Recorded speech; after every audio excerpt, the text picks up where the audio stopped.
kembali lagi di Deskop Podcast. Halo, balik lagi bareng aku Dinda. Sekarang aku ditemenin teman-teman Jemari. Halo Jemari. Ya.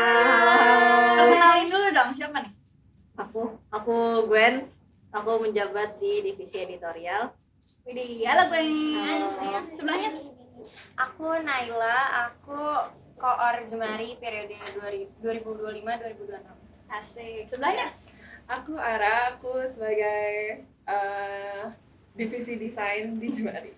Oke, halo, selamat datang. Terima kasih ya udah menyempatkan waktunya untuk ikut podcast, guys.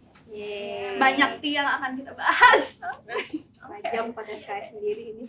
Asik, kita langsung aja kali ya. Aku sih penasaran sih, Jemari itu kan rame banget nih. Maksudnya di kalangan teman-teman kampus tuh Jemari tuh terkenal, asik. Nah, sejarah kebentuk Jemari itu dulu kayak gimana sih? Sejarah kebentuknya Jemari, sebenarnya Jemari itu dulu happens to be terbentuk dari awalnya banget di tahun 2019. Pada saat itu Jemari kan memang belum ada, dan di kampus pun belum ada lembaga atau organisasi yang menangani kasus kekerasan seksual kan. Nah, pada saat itu BEM IKJ, ketuanya itu Kak Eviana Madalina itu membuat survei yang namanya Against Sexual Harassment, dan dari survei itu diketahui ternyata di lingkup kampus ini banyak banget kasus kekerasan seksual yang nggak diketahui oleh masyarakat kampus. Nah, jadi sebagai respons spontaneous sebagai respons spontaneous dari BEM IKJ pada saat itu, Kavian membentuk Jemari sebagai program kolektif di bawah BEM pada saat itu. Dan sejak saat itu hingga sekarang Jemari hadir di IKJ. Mantap. Terus sekarang masih di bawahnya BEM? Udah enggak. Jemari sekarang lebih ke I would say sendiri aja sih. Oh, jadi emang organisasi independen milik kampus ya? Independen, yes. Oke. Kan Jemari tuh berfokus ke edukasi teman-teman soal kekerasan seksual, tentang gender dan lain sebagainya. Nah, dari luar kampus nih pernah ketemu organisasi yang serupa gitu kan?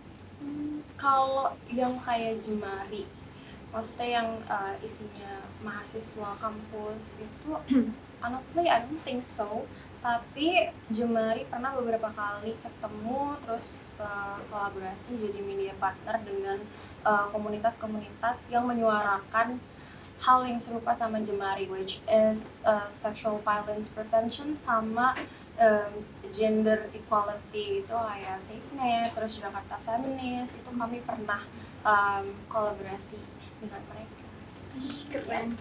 Kolaborasinya dalam bentuk apa? Kalau pada saat itu, kalau SafeNet, mereka tuh ngadain event itu di tim kebetulan. Eventnya itu di Digital Rights Festival, itu mereka melaporkan kasus-kasus kekerasan seksual di ranah digital, KBGO dan semacamnya. Terus Jemari diundang sebagai media partnernya untuk event tersebut gitu. Terus pas Jakarta Feminist, Jemari juga diundang sebagai media partner also. Terus kami juga sempat buka booth di eventnya, yes, seperti itu. Baik. Aku dengar produktif banget sih. Jadi nggak cuma menyuarakan tentang sexual harassment prevention di kampus, bahkan nyampe keluar juga. Keren. Thank you. Oke, emang Jemari pernah viral karena desainnya ya? Jemari, iya. Jadi desain Jemari itu sempat viral karena kita dimasukin ke thread Twitter. Oh Nah, thread Twitter itu yang kayak ngasih lihat organisasi-organisasi dengan style desain yang menurut mereka itu interesting dan pop out. Jadi kalau nggak salah itu jadi hit tweet deh, dan jadi kita viral di sana. Keren. Berarti emang aku ngelihat dari Instagramnya sendiri juga keren sih desainnya. Keren. Nah, dari desainnya, logonya, itu kalian semua yang bikin sendiri? Iya. Mantap. Nah, aku penasaran sih, logonya itu ada arti tersendiri nggak sih? Kan aku ngelihat logonya tuh kayak ada bentuk jari. Itu karena namanya Jemari doang atau dulunya ada artinya sendiri? Jadi kalau misalnya buat logo Jemari kan bentuknya kayak gini. Ini aku ada notesnya, boleh? Boleh. Kalau misalnya bentuk lingkarannya itu representasi dari inklusivitas buat organisasi kita. Nah, jadi kita bakal merangkul siapa aja dalam ruang yang aman sebagai organisasi Jemari itu. Habis itu dua tangan dalam logo juga nggambarin empati selain merangkul.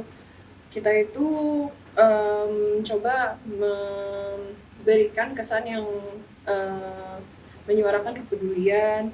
Habis itu kesiapan kita buat mendampingi teman-teman pada perjalanannya kalau misalnya mereka emang mau melapor ke kita. Oh gitu, mantap. Aku denger dulu juga ada singkatannya Jemari. Emang bener? Aduh, singkat.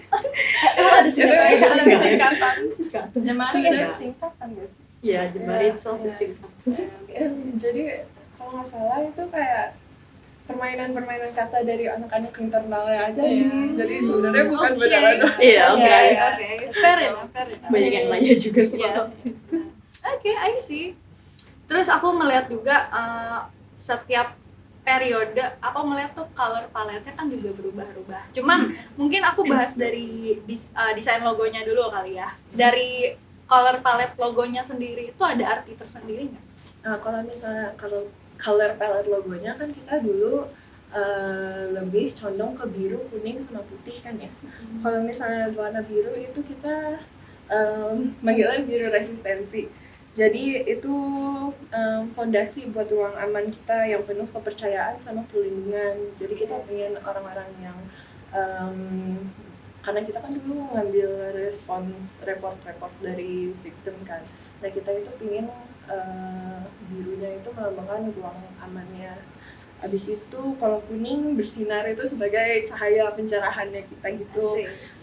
Melalui edukasi dan harapan karena konten-konten kita yang menyuarakan itu. Habis itu warna putih kita buat transparansi. Kita itu keterbukaan kita tanpa prasangka atau apapun kepada victim yang mau melapor ke kita. Menarik. Karena aku dengar juga dari tim dari nakes gitu-gitu kan, warna biru kan emang menggambarkan rasa aman, rasa nyaman juga.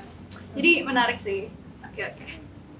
Terus dari proses milih color palette, proses milih desain, itu proses terbentuknya dapat color palette untuk periode ini tuh kayak gimana sih? Jadi kalau misalnya buat divisi desain sendiri, kami itu setiap periode baru kita memberikan kesempatan buat anggota-anggota baru. Mereka bakal nyusun mood board dan design guide buat gimana rencana kita desain buat periode mereka. Jadi biar kita keep it fresh juga kan. Jadi anak-anak baru itu bakal sendiri-sendiri masing-masing bikin mood board dan bikin color palette, habis itu pemilihan font gitu-gitu yang menurut mereka itu interesting. Habis itu kita diskusiin lagi kalau udah selesai kita diskusiin lagi di internal divisi desain. Habis itu kita presentasiin ke organisasinya internalnya dengan secara lengkap, dan habis itu mereka bisa voting mana menurut mereka yang bisa merepresentasikan Jemari dengan baik. Habis selesai kayak gitu baru kita asah lagi menjadi desain guide yang bakal kita ikutin buat periode selanjutnya. Detail banget ya berarti. Sampai dirapatin berkali-kali. Iya. Keren. Yes. Terus karena setiap periode ini berubah-ubah gitu desainnya, dari tim desain sendiri ada kesulitan beradaptasi nggak sih untuk? Pasti ada sih. Pasti ada. Pasti ada. Tapi kesulitan adaptasi kan pasti ada karena dari itu kan dari satu individual doang, dan mereka bikinnya buat kita nyamain semuanya kan itu agak susah. Jadi kita bikin yang desain guide tadi, habis itu kita divisi desain bakal bikin workshop. Jadi orang yang pertama bikin mood boardnya bisa ngasih tauin jalan pikirannya mereka dan orang-orang yang kayak udah ngerti juga bisa ngasih tauin cara-cara tips and tricksnya mereka biar bisa cara bikinnya belajar Photoshop gitu-gitu Tutorial pokoknya. Photoshop. Jadi kayak kita biar semuanya sejalan. Oke. Berarti bahkan ada latihannya ya di dalam teman-teman desain. Keren. Jadi aku ngeliatin juga kan dari postingannya tuh konsisten gitu stylenya. Ternyata ada workshopnya juga. Yes. Oke. Next, aku ngeliatin kontennya itu yummy banget, by the way. Dari pembuatan desain atau kontennya itu ada kesulitan tersendiri nggak sih? Pasti sih. Kalau misalnya kita banyak kalau desain ya pasti banyak revisi. Betul. Jadi setiap anak yang bikin konten pasti bakal kirim di grup desain dulu buat kita semua revisi massal jadinya. Oke. Jadi mostly itu di bagian readability sama balance-nya aja sih. Jadi gimana kita bisa ngimbangin desainnya dengan tulisan kontennya. Jadi gimana desain kita itu bisa ngedampingin kontennya tanpa nge-overshadow tulisan-tulisan yang udah dibikin sama anak-anak editorial. Kalau dari penulisan konten sendiri ada kesulitan tersendiri nggak? Pasti sih kalau aku pribadi. Mungkin nyari riset yang kredibel sih. Gitu. Karena apa ya, kan kita kan tujuannya edukasi, kan kita nggak mungkin dong ngasih edukasi yang nggak, masa kita mau menyesatkan orang gitu ibaratnya. Jadi kita emang harus nyari riset tuh kredibel, siapa tahu ntar dari berita bodong gitu, misalnya dari channel ini gitu, jangan. Dan dari thread Twitter ya, jangan Ya, itu jangan banget pakai dari thread Twitter karena kita itu opini publik gitu. Sebenarnya boleh masukin thread Twitter gitu, cuman itu mungkin lebih ke buat mancing kayak apa benar gitu, lebih ke pertanyaan aja sih buat jadi nantinya kita teliti lagi gitu. Dan nggak boleh opinion based ya.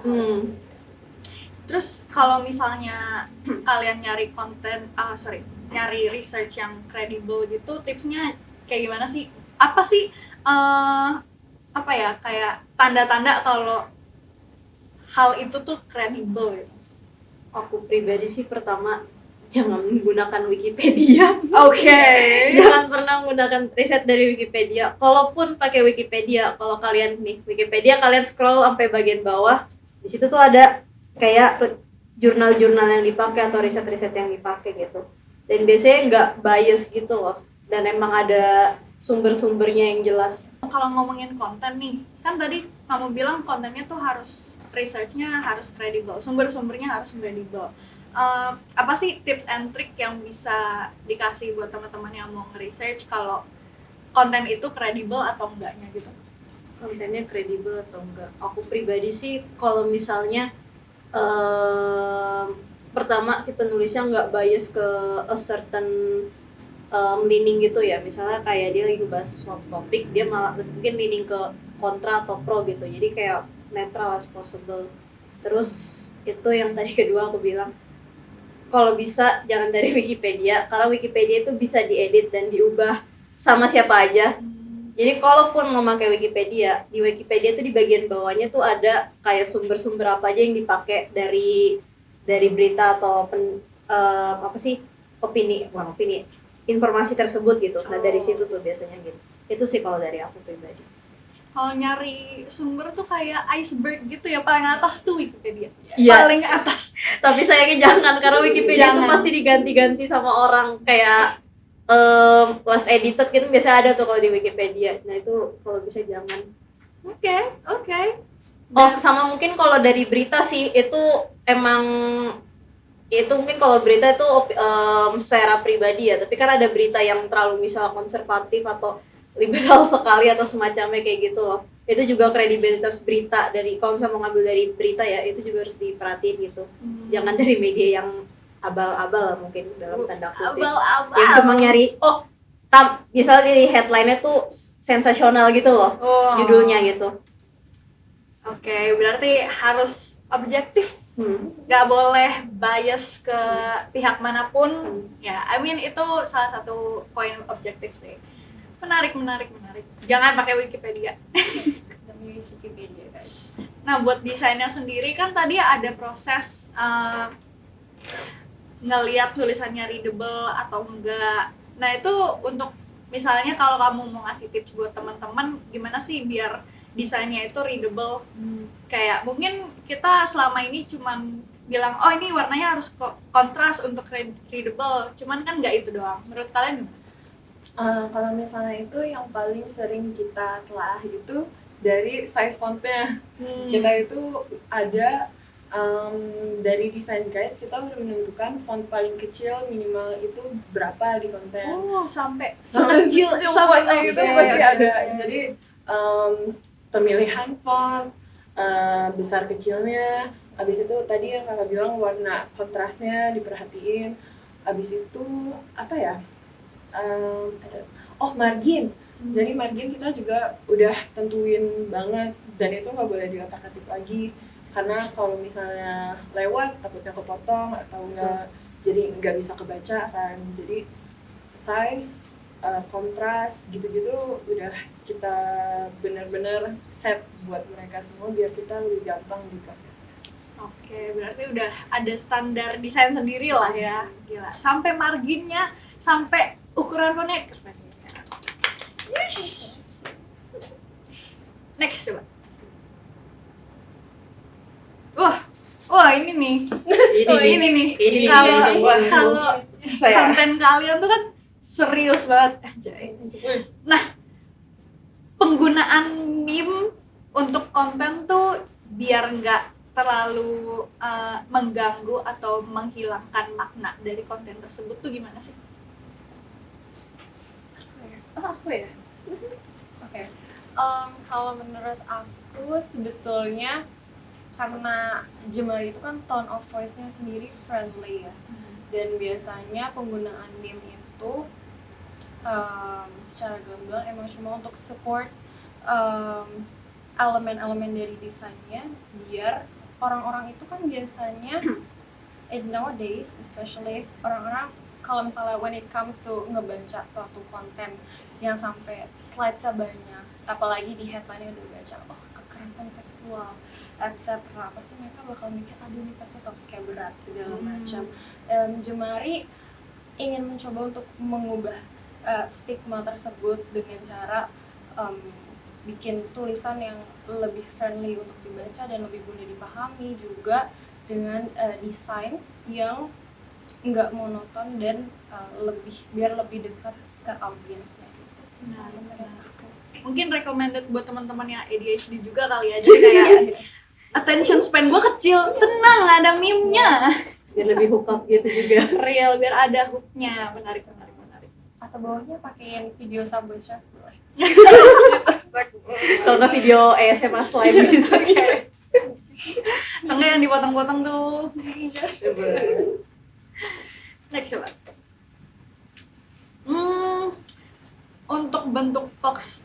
Untuk bentuk post yang engaging itu menurut kalian kayak gimana sih? Sebenarnya engaging atau enggaknya itu lumayan banyak faktornya ya. Salah satunya mungkin relevansi dengan hal yang lagi terjadi karena kadang reels itu mau tulisan itu either way bisa jadi viral karena lagi ada let's say kasus yang terjadi pada saat itu di Indonesia itu kontennya biasanya jadi naik. Cuma mostly kalau di Jemari konten tulisan itu lebih punya banyak engagement dibandingkan reels. Mungkin karena konten tulisan biasanya lebih spesifik dan detail juga yang dibahas. Meanwhile kalau reels emang format yang digunakan untuk oleh Jemari itu biasanya beda dengan konten tulisan dari segi scriptnya itu ya isinya beda sih. Jadi tergantung apa yang sedang terjadi sekarang juga gitu ya. Oke. Menarik. Terus karena menurut aku dan mungkin menurut teman-teman yang lainnya topik Jemari itu banyak yang sensitif. Itu gimana sih cara penulisannya biar teman-teman yang baca itu nggak ke-trigger atau mungkin as friendly as possible maybe? Gimana ya aku mau explain. Tapi jujur emang kita kan ngebahasnya agak heavy topik ya in general. Jadi buat ngebikin apa sih topik tentang sexual assault it's not triggering in the first place itu emang gimana ya? Agak mustahil. Agak mustahil karena emang aku pribadi sendiri bahkan nulis pernah ada suatu ketika aku lagi nulis itu juga kayak ada banyak banget yang agak triggering cuma intinya kan yang aku pikirkan adalah ini buat edukasi biar orang tahu gitu tentang sexual assault gitu. Bisa aku ngebahas tentang apa aja sih contoh-contoh kekerasan seksual gitu. Aku kan tujuannya untuk edukasi orang jadi orang tuh tahu gitu. Jadi mungkin memang yes Bener sih. Kalau misalnya mau ngedukasi teman-teman juga, kita juga harus belajar sendiri. I mean, it is a sensitive topic dan untuk belajar sendiri pun udah kayak oh this is heavy gitu kan. I see. Oke. Untuk konten-kontennya sendiri, again kan tadi aku bilang banyak yang sensitif kan. Ada nggak sih kayak komenan atau mungkin cibiran dari orang kayak yang kontra terus ngomong kayak apa sih konten lo begini begitu gitu. pasti ada sih. Pasti ada. Yang paling ngena pernah nggak? Ada nggak? Mungkin kalau mana enggak sih, pernah nggak sih? I don't think so. Enggak, tapi waktu itu lucunya konten apa ya waktu itu yang pokoknya satu konten di komen sama seseorang itu tuh sampai satu grup tuh rame, orang-orang tuh langsung pada on semua buat ngebalesin buat pada diskusi kayak ini orang kayak jawabannya tuh aneh banget gitu loh. Itu di komenan Instagram. Iya. di komen aja. Waduh. Pada saat itu kalau nggak salah kontennya itu yang the difference between sex and gender. Oh, iya. Iya, dan itu kenapa kontra karena si orang yang komen ini mungkin mikirnya dengan hal yang kalau misalnya perempuan dan laki-laki itu sesuai kodratnya gimana sih, etc. dan segala macamnya yang gimana. Sebenarnya opini kayak gitu emang lumrah di Indonesia kan, sadly. Nah makanya Jemari coba jelasin dengan secara ilmiah dan terperinci, tapi I guess tetap akan dapat komentar seperti itu sih. Tapi mungkin untuk orang-orang yang baru belajar emang agak sulit untuk menerima konsep tersebut gitu ya, karena aku juga pernah baca kontennya karena dulu aku kira sex and gender itu jalan bersamaan, maksudnya kayak sama gitu, ternyata enggak. Tapi keren loh, kontennya mengedukasi. Aku pun jadi ngerti banyak hal dari konten mereka, jadi kayak yes, Thank you. keren. Terus ada nggak sih kayak antisipasi atau mungkin kayak apa yang harus kalian lakukan kalau misalnya ada konten yang orang-orang tuh nggak setuju gitu? Yang pasti kita harus setiap orang, jadi tuh di editorial itu kita ada workshopnya juga kan sama kayak desain. Itu pas di workshop itu kita dijelasin kalau kita tuh harus bisa, bahkan bukan dari workshop, dari awal pertama kali kita diwawancara masuk Jemari, yang editorial tuh tanya apakah kamu siap gitu untuk mempertanggungjawabkan tulisan kamu, apalagi kan ini edukasi gitu. Kalau misalnya kita bisa misleading dan orang ada yang kontra gitu atau ada yang ini nggak gini gitu, mungkin itu kita mau harus bertanggung jawab dan terima kayak ini gitu. Kalau emang si orang ini benar gitu ya kita juga mau harus belajar gitu, jangan ini gitu. Jadi kita harus ngerti juga apa yang penonton ini dan kita harus terima itu sebagai kayak bentuk apa sih istilahnya, kritik ya, evaluasi. Masuk akal. Tapi ada nggak yang mungkin komenan orang lain atau mungkin obrolan dari orang lain yang mungkin merubah pikirannya kalian tentang beberapa, mungkin ada konten yang kalian ngomong A tapi ada orang lain yang oh enggak harusnya B gitu, ada nggak?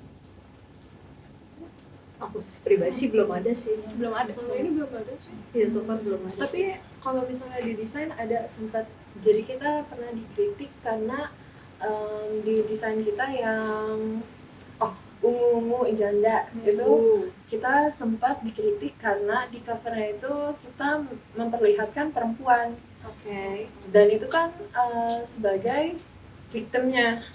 Jadi kita itu ambil kritiknya dan kita evaluasi, oh berarti kalau misalnya di dalam konten yang sensitif kayak gini, kita sebisa mungkin jangan memperlihatkan victimnya. Kita memperlihatkan misalnya society-nya atau enggak emang dari apa namanya? Lupa katanya. Apa ya?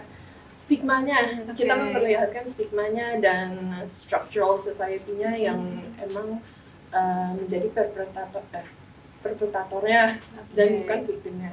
Oke, menarik. Ungu janda.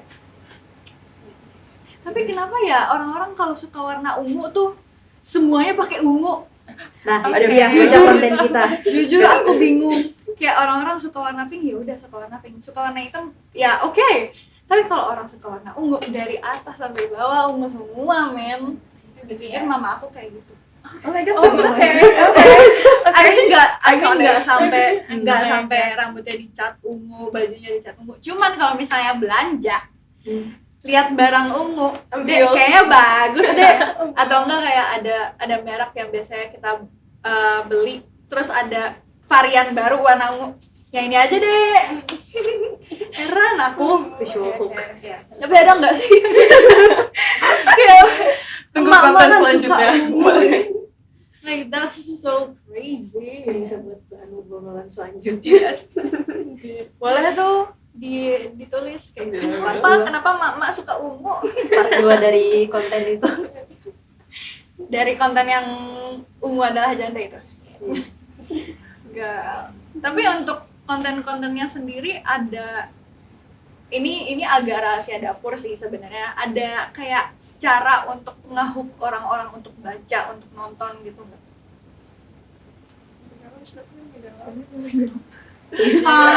Bayong gambreng. Itu Jadi balance di antara tulisan dan desain ya. Karena di dalam tulisan kan pasti mereka yang nentuin judul. Judul itu paling penting karena itu yang paling pertama dilihat sama orang-orang. Dan tanggung jawab dari divisi editorial itu membuat hook tulisan dan judul yang pasti bakal menarik perhatian orang-orang. Jadi bisa rada gimmicky gitu, kita nggak apa-apa. Abis itu kita jelasin di konten slide-slide lanjutnya. Nah, desainnya itu juga harus bisa menanggapi dari gimmicknya dia dan hooknya mereka. Jadi kalau nggak salah pernah kita bikin desain, ini boleh nggak ya kita ngomongin? Desain AI.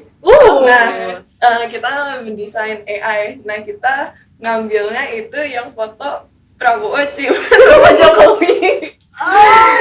Dan itu disensor. Itu dibeli. Disensor. Jadi kita itu mencoba biar desainnya bisa menjadi hook bersamaan sama judulnya. Jadi dua-duanya itu bisa menanggapi satu sama lain. Oke, menarik. Mungkin kalau dari judul, dari editorial sendiri tuh yang kayak clickbait tapi nggak clickbait juga gitu. Mungkin yang kayak ngundang pertanyaan gitu. Kan kalau ngundang pertanyaan orang kan jadi kayak wah, ini apa nih jawabannya gitu. Nah, di slide selanjutnya gitu sih. Tapi nggak clickbait banget. Iya, nggak clickbait juga. Kalau misalnya dari videonya sendiri gimana tuh? Aduh. Mungkin awalnya harus ada kalian tahu nggak sih? Kayak template. Ada. Ada. Itu biasanya ada, and it's also depends on the talent sih. Cuma biasanya writer itu suka punya notes khusus, kayak mereka request ke talentnya, tolong nanti pas line ini atau pas kalimat ini tuh dibikin intonasinya lebih tinggi atau intonasinya lebih kayak lebih mysterious gitu. Jadi biar Bahkan kayak biasanya tuh writer tuh suka banget kayak ngasih kayak ini setnya di sebelah sini gitu. Misalnya si talentnya boleh nggak misalnya pakai jepitan warna kuning gitu. Misalnya request gitu. Lucu banget sampai ada requestnya. Talentnya pakai bow ya. Talentnya bawa tumbler ya. Well, oke. Menarik. Oh dulu bahkan pernah kita talentnya sambil GLC Gayatri di Whitney. Iya, talentnya sebagai iya, Whitney. lagi make up Ada Kamu bukan sih? Gerwong. ada lah. Adalah Nonton. nonton Iya, kan. nonton. Oke, dalam desain atau penulisan konten sendiri tuh ada batasannya nggak sih dalam penggunaan elemen atau enggak pencantuman sumber mungkin? Kalau misalnya di penggunaan elemen kayak yang tadi aku bilang, kita sebisa mungkin enggak memperlihatkan victim dengan cahaya yang meng-highlight ke victimhood-nya mereka, kerawanannya mereka. Kita sebisa mungkin memberikan respect lah kepada mereka. Jadi itu pasti dibatasin. Abis itu elemen-elemennya juga kita sebisa mungkin kalau misalnya ada yang bakal triggering di dalam kontennya, kita di bagian judul kita bakal kasih warning buat mereka. Jadi di konten ini itu bakal ada elemen-elemen yang triggering. Oke. Nah, kita kasih biar orang-orang yang ngelihat itu tahu what they're getting into. Oke, menarik. Jadi untuk elemen-elemen yang triggering atau konten-konten yang triggering harus dikasih warning dulu. I see. Menarik. Tapi ngomong-ngomong soal triggering, pernah nggak dapat kayak peringatan dari Instagram sendiri kalau konten kalian tidak cocok untuk komunitas kalian dulu? Kayak gimana ya? Waktu periode ini enggak sih yang kontennya jadi gitu? Iya. Pernah sekali, tapi Itu udah lama banget. iya itu udah lama banget dan I think akhir-akhir ini belum sih. Akhir-akhir ini enggak? Hopefully not. Hopefully not, jangan belum. Oke, semoga enggak gitu. Tapi I think it's also depends on, makanya kami tuh selalu berusaha untuk bikin desain dan tulisannya di apa ya, mungkin istilahnya biar mindful. Yeah, we're very mindful with that. Dan biar lulus sensor di social media lah Okay. istilahnya guys. Karena untuk publikasi kayak gitu-gitu kan juga harus ada etikanya gitu loh. Benar. Dan kebetulan kita juga pernah bahas tuh Iya. etika dalam ngeposting Dikasihkan. kasus kekerasan seksual gitu. Baca. Silahkan dibaca guys. Dicek. Dibaca. Oke. Tadi kayaknya yang sebelumnya ada. Oh, udah, ya udah. Menarik. Karena kan tadi kan kalian juga bahas kayak desainnya tuh nggak boleh nge-highlight victimhood si victim itu sendiri dan lain sebagainya. Nah, gimana sih caranya untuk mengurangi hal tersebut biar nggak mengobjektifikasi dan tapi tetap representatif? Susah ya? Iya sih. Daging. Panas Itu guys. emang kita always discuss that in di grup kita. Jadi menurut kalian ini representatif nggak? Apa menurut kalian ini malah mengobjektifikasikan victimnya? Jadi kita that's an open discussion karena there's no set rules menurut aku ya. Jadi there's no set rules di apa sih yang menurut ini kayak gini dan ujungnya kita juga sempat bikin konten yang bikinnya yang membahas tentang objektifikasi perempuan. Oke. Jadi di dalam konten itu sempat dirombak desainnya karena kayaknya ini kebanyakan deh kalau ngasih lihat ini. Jadi kita sebisa mungkin whatever we do kita telaah lagi dan di proofingnya itu baru kita telaah kalau misalnya apakah ini mengobjektifikasi atau ini merepresentasikan. Apakah lulus sensor? Ya. Lulusan. Oke, berarti emang menarik, seru sih, maksudnya kayak open discussion sama teman-teman Jemari juga, kayak menurut mereka udah oke belum, udah representatif belum, dan menurut mereka mungkin triggering atau enggak, objektifikasi atau enggak. Sebenarnya itu salah satu bagian penting dalam mendesain apapun sih sebenarnya. Jadi harus dilihat juga apakah pesannya tersampaikan atau enggak. Iya. Betul? Betul. Oke. ada nggak sih, mungkin aku wordingnya kayak ada nggak sih desain yang menurut kalian tuh kalian banggakan banget dan menurut kalian tuh kayak oh my god ini desain kita yang menyuarakan pendapat kita banget gitu. Kalau misalnya desain yang nggak berhasil menyuarakan kayaknya nggak bakal di-post deh. Betul sih, Iya, betul Karena sih. semua desain yang kita post itu harus dibanggakan.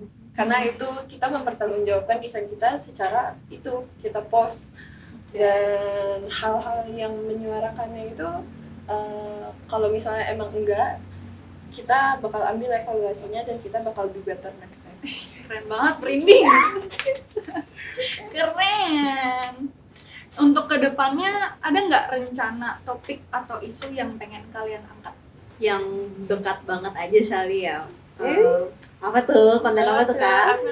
Hari nanti kita mau ngebahas tentang Denim Day. Denim Day. Apa itu Denim Day? Lihat aja di konten kita. Yes. Tunggu saja. Tunggu Saksikan, aja. Dan saksikan. nyangkutnya apa ya sama kekerasan seksual? Nah, Apa tuh? apa Kita tuh? saksikan aja. Oke. Ngomong-ngomong tentang konten yang akan datang tadi, aku juga sempat ngeliat eventnya Jemari. Ini menurut aku menarik sih, Jemaview. Iya. Itu aku penasaran. Itu terakhir kali seingat aku kalian open for public. Boleh dong diceritain ke teman-teman. Oke, jadi Jemaview itu sebetulnya emang program baru Jemari, baru tahun ini. Basically kayak forum dimana we can discuss about films, terus buku, musik mungkin, terus kayak artwork segala macamnya, dan saling tukar pendapat soal itu. Basically kayak book club itu emang udah banyak kan, ini versi Jemarinya yang of course kalau misalnya Jemari topiknya itu pasti selalu ada sangkut pautnya dengan kekerasan seksual, terus gender equality dan semacamnya kayak gitu. Nah, Jemaview yang terakhir itu, Jemaview itu emang rencananya dibuka untuk publik, selain karena Jemari sebagai organisasi juga mengutamakan inklusivitas, kita juga coba untuk biar bisa kenalan dengan teman-teman yang ada di Jakarta, mungkin dengan komunitas lain juga, atau even though kayak sometimes emang susah sih untuk nyari komunitas di Jakarta yang seperti itu, tapi mungkin dengan adanya Jemaview, komunitas-komunitas tersebut bisa tertarik dan mau ikutan Jemaview gitu. Asik, keren. Kedepannya kapan nih Jemaview? Ada? Soon ya, Soon ya. ya. Ditunggu ya, kawan-kawan ya. Makanya follow IG kita biar tahu. Nih IG-nya nih. Yes. Follow IG, follow TikTok. Yes. Keren. Nah, karena kita udah di penghujung nih, coba dong satu-satu sepatah dua kata buat Jemarians. Buat Jemari ya. Udah disiapin nih kayaknya. Apa ya? Apa Semoga di periode kedepannya Jemari makin jaya, makin meluas gitu.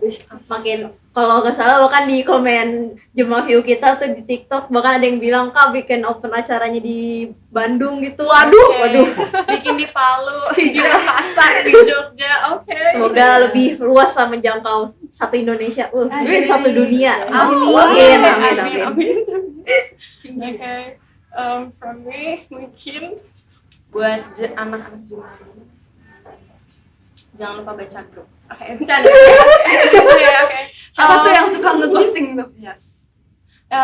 Kalau dari aku mungkin ya pesan buat anak Jemari, tolong gunakanlah ruang aman yang ada di dalam Jemari sebaik-baiknya, dan lebih ke selalu ingat your motivation dan tujuan kalian masuk Jemari itu untuk apa. Karena Jemari itu in the first place memang organisasi yang I think cukup spesifik, karena kami memang menyuarakan isu-isu sensitif yang mungkin bagi sebagian orang di Indonesia itu masih dianggap tabu dan masih kurang dinormalisasi segala macam. Jadi dengan masuk Jemari seharusnya sudah tahu bahwa emang banyak banget hal-hal yang harus diperjuangkan dan yang harus disuarakan dengan baik agar diterima oleh masyarakat.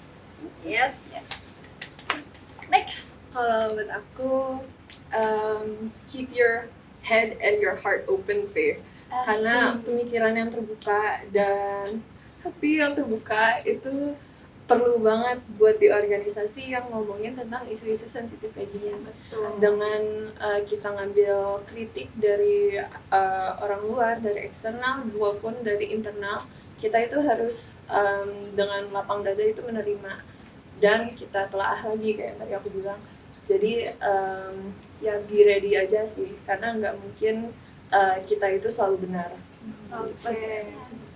Keren. Oke, nextnya pesan buat audience. Jemari style. Dari aku pribadi tetap kritis akan semua informasi. Asik. Itu aja sih. Yes.